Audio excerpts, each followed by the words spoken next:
warahmatullahi wabarakatuh.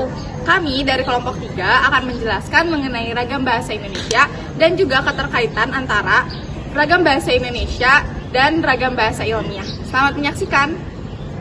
Assalamualaikum warahmatullahi wabarakatuh. Perkenalkan, nama saya Safa Zihni Rafiah. Di sini saya akan menjelaskan tentang ragam bahasa iklan. Ragam bahasa iklan adalah variasi bahasa yang digunakan dalam konteks promosi atau pemasaran suatu produk, layanan, atau ide. Karakteristik utama dari ragam ini adalah persuasif, komunikatif, dan menarik, dengan tujuan utama memengaruhi sikap atau keputusan konsumen. Bentuk baku ragam bahasa iklan. Pada umumnya, bahasa iklan tidak selalu menggunakan bahasa baku, karena iklan menyesuaikan dengan target audiensnya. Beberapa karakteristik bentuk bakunya meliputi bahasa yang fleksibel dan kreatif, seringkali menyimpang dari kaidah kebahasaan yang baku. Contoh, lapar, gojek aja. Namun, dalam iklan resmi atau layanan publik, penggunaan bahasa baku lebih diutamakan. Contoh, gunakan helm saat berkendara demi keselamatan Anda. Dengan kata lain, stereotip dalam bahasa iklan bersifat kontekstual dan strategis, tergantung pada tujuan dan sasaran iklan. Fungsi bahasa iklan. Iklan memiliki beberapa fungsi penting, yaitu fungsi persuasif, yaitu membujuk atau mendorong orang untuk melakukan sesuatu seperti membeli suatu produk atau mengikuti suatu ajakan. Fungsi informatif, yaitu menyampaikan informasi tentang produk, layanan, atau pesan sosial. Fungsi estetika, yaitu menyajikan keindahan bahasa melalui permainan kata, rima, dan gaya bahasa agar lebih menarik. Fungsi sosial. Dalam konteks sosial, bahasa iklan berperan sebagai media komunikasi massa yang membentuk opini publik, cermin budaya dan gaya hidup masyarakat, karena bahasanya sering mengikuti tren. Penghubung antara produsen dan konsumen yang menunjukkan bagaimana bahasa mendekati kelompok sosial tertentu. Fungsi verbal, lisan dan tertulis. Bahasa iklan dapat disampaikan secara lisan, misalnya melalui radio, televisi, atau media digital berbasis audio dan video. Lalu dalam bentuk tulisan, seperti dalam surat kabar, papan reklaim, brosur, media sosial, atau platform digital lainnya. Kedua bentuk ini tetap menekankan daya tarik dan efektivitas pesan. Keterkaitannya dengan bahasa ilmiah adalah bahasa iklan memiliki perbedaan mendasar dengan bahasa ilmiah. Bahasa iklan cenderung subjektif, emosional, dan komunikatif, sedangkan bahasa ilmiah bersifat objektif, formal, dan logis. Namun, dalam beberapa iklan, terutama yang berkaitan dengan produk kesehatan, pendidikan, atau teknologi, unsur bahasa ilmiah dapat digunakan untuk meningkatkan kredibilitas. Contoh, teruji klinis dan disetujui BPOM. Sekian materi dari saya. Wassalamualaikum warahmatullahi wabarakatuh. Halo semuanya, perkenalkan nama saya Rahmalia Nurpadina. Di sini saya akan menyampaikan hasil identifikasi ragam bahasa dari bahasa Prokem. Prokem adalah ragam bahasa gaul atau bahasa informal yang berkembang di Indonesia terutama di kalangan remaja.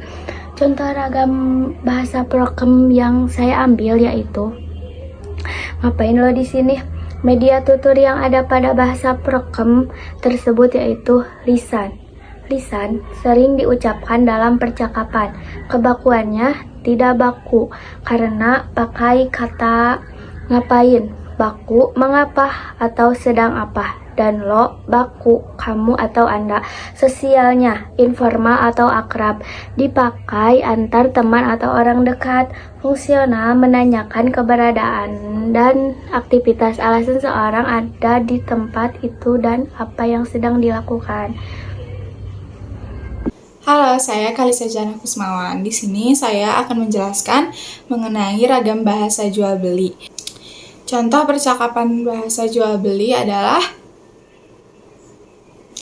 setelah saya identifikasi, Aspek yang pertama yaitu media tutur. Media tutur yang digunakan di sini adalah secara lisan atau langsung, karena percakapan terjadi secara langsung tatap muka di warung. Selanjutnya adalah aspek kebakuan.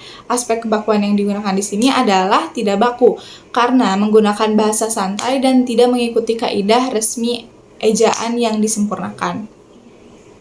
Yang selanjutnya adalah aspek sosial. Aspek sosial yang digunakan adalah ragam akrab atau non-formal, karena digunakan dalam situasi sehari-hari antara penjual dan pembeli. Yang selanjutnya adalah aspek fungsional.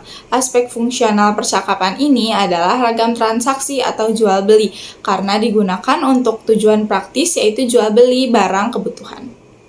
Yang selanjutnya adalah keterkaitan dengan ragam bahasa ilmiah.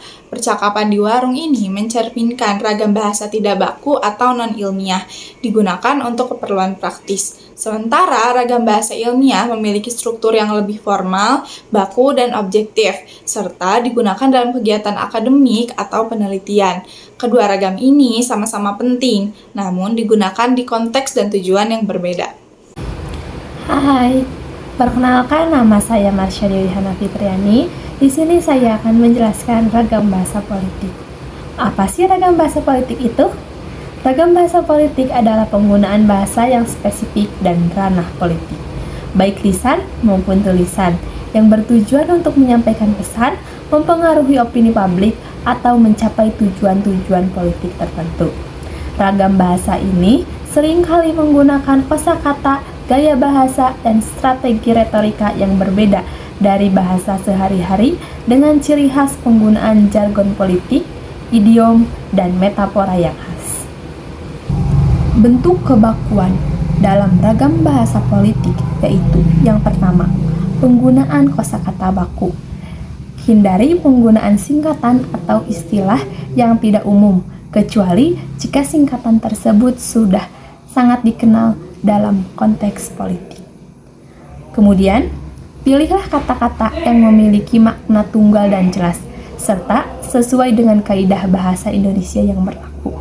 Contohnya, hindari penggunaan istilah cebong atau kampret yang merupakan bahasa informal yang cenderung merendahkan. Gunakan istilah yang lebih formal seperti pendukung pemerintah atau oposisi.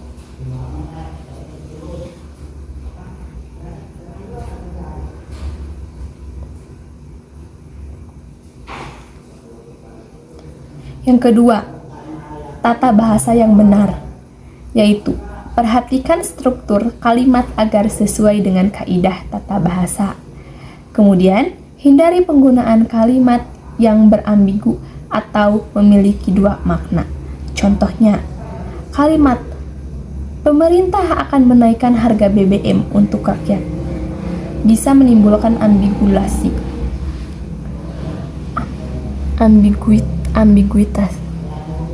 Yang kedua, tata bahasa yang benar.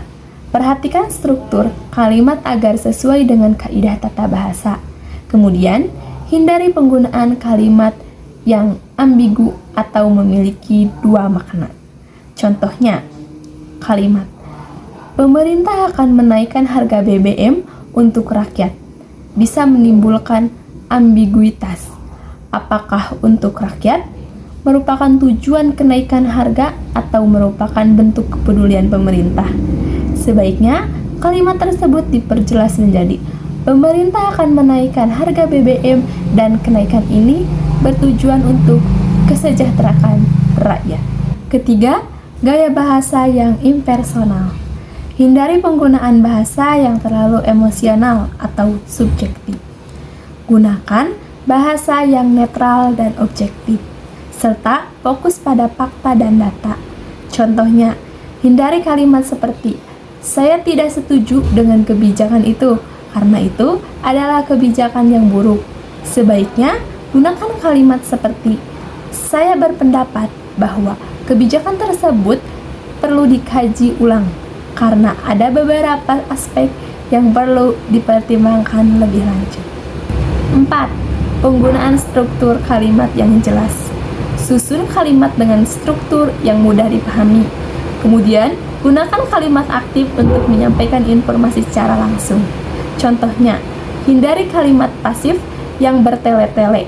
Gunakan kalimat aktif seperti Presiden akan meresmikan proyek tersebut daripada proyek tersebut akan diresmikan oleh Presiden. Dan yang terakhir atau yang kelima yaitu penggunaan istilah yang tepat. Gunakan istilah-istilah yang sesuai dengan bidang politik. Kemudian, hindari penggunaan istilah yang hanya dipahami oleh kalangan tertentu. Contohnya, gunakan istilah demokrasi atau partai politik daripada menggunakan istilah yang lebih umum seperti kebebasan atau organisasi. Fungsi sosial ragam bahasa politik yaitu yang pertama, sebagai pemersatu bangsa. Contoh berfungsi sebagai alat pemersatu bangsa. Di Indonesia, bahasa ini mengatasi kesenjangan komunikasi antar kelompok sosial yang berbeda dan memperkuat identitas nasional. Yang kedua, sebagai alat komunikasi. Bahasa politik digunakan oleh para politik untuk menyampaikan informasi, ide, dan tujuan mereka kepada masyarakat. Bahasa ini juga menjadi sarana untuk berdiskusi dan berdebat dalam rangka politik. Ketiga, sebagai alat mencapai tujuan. Bahasa politik digunakan dalam berbagai konteks, termasuk dalam kampanye untuk mempengaruhi opini publik, mengajak masyarakat untuk mendukung sesuatu ideologi. Yang keempat, pembentukan identitas. Bahasa politik dapat membentuk identitas nasional dengan menumbuhkan rasa kebersamaan dan kesatuan di antara warga negara. Yang kelima, solidaritas sosial. Bahasa politik yang digunakan secara efektif dapat memperkuat solidaritas sosial antar kelompok dalam masyarakat. Yang keenam, integrasi sosial.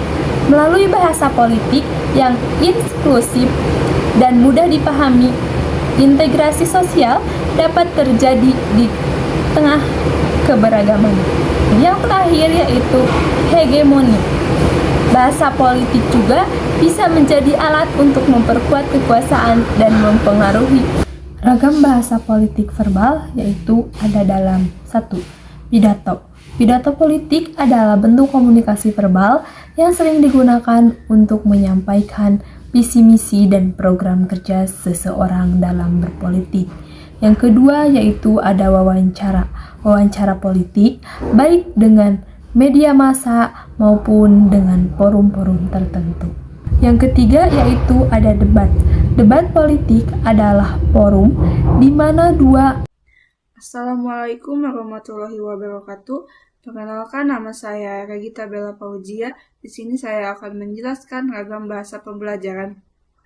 Ragam bahasa pembelajaran adalah variasi bahasa yang digunakan dalam konteks pendidikan atau proses belajar mengajar, baik lisan maupun tulisan. Biasanya digunakan oleh guru, dosen, narasumber, dan peserta didik. Identifikasi bentuk kebakuan. Ragam bahasa pembelajaran umumnya menggunakan bahasa baku dengan ciri-ciri tata bahasa sesuai EYD. Contohnya, anak-anak, perhatikan penjelasan berikut ini. Menggunakan istilah ilmiah atau teknik yang tepat. Contohnya, proses fotosintesis terjadi pada kloroplas daun. Tidak menggunakan bahasa gaul, struktur kalimat jelas dan runtut. Fungsi utama ragam bahasa pembelajaran sebagai alat komunikasi edukatif antara pengajar dan peserta didik, menyampaikan informasi secara objektif dan sistematis, memfasilitasi pemahaman konsep-konsep akademik atau ilmiah, menanamkan nilai-nilai kebahasaan yang baik dan benar. Fungsi sosial. Secara sosial, ragam bahasa pembelajaran membentuk integrasi formal dan sopan antara guru dan murid, menjadi alat kontrol sosial dalam konteks pendidikan, mencerminkan status peran misalnya guru sebagai pengajar dan siswa sebagai pembelajar, menumbuhkan budaya iliterasi dan berpikir kritis. Fungsi verbal lisan. Fungsi verbal. Ragam bahasa pembelajaran bisa disampaikan secara verbal lisan dalam kegiatan ceramah, diskusi kelas, presentasi. Contohnya, silahkan sampaikan pendapat kalian tentang isi teks. Verbal tulisan dalam buku pembelajaran modul, artikel ilmiah, lembar kerja siswa. Contohnya, tulislah langkah-langkah percobaan pada laporan.